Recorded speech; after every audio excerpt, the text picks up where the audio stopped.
How do you get your data from IKE Office into Arc Online? Hi, I'm Spencer Hankin, Senior GIS Manager at ikeGPS. And the first way to get your data from IKE Office to Arc Online is the simplest. Just take your job, run an Excel export, clean up that export, and bring it into your Arc Online.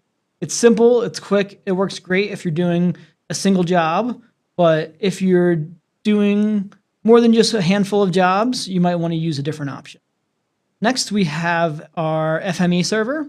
This allows you to export a shapefile from IKE Office with a single click. So pretty quick, pretty fast, but that shapefile schema will be set. It won't be customizable.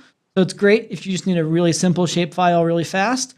But if you want a little more robust option, we can create a feature layer for you in our Arc Online. So this dashboard here is powered by a feature layer that I brought from IKE Office to Arc Online.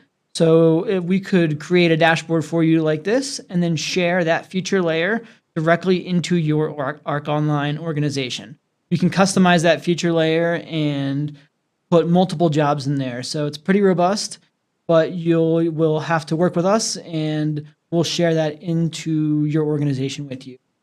And then finally, we have our API. This is going to be the most robust option. It's going to give you the most flexibility and scalability. So using our API, you can access all that information from IKE Office. So all the information that's collected from the field, all the photos, you can use this API to bring in that data from IKE Office to your Arc Online organization. This is going to be the most complicated, but also the most scalable. So whatever you're doing, make sure you pick the option that works best for the size and the needs of your specific project.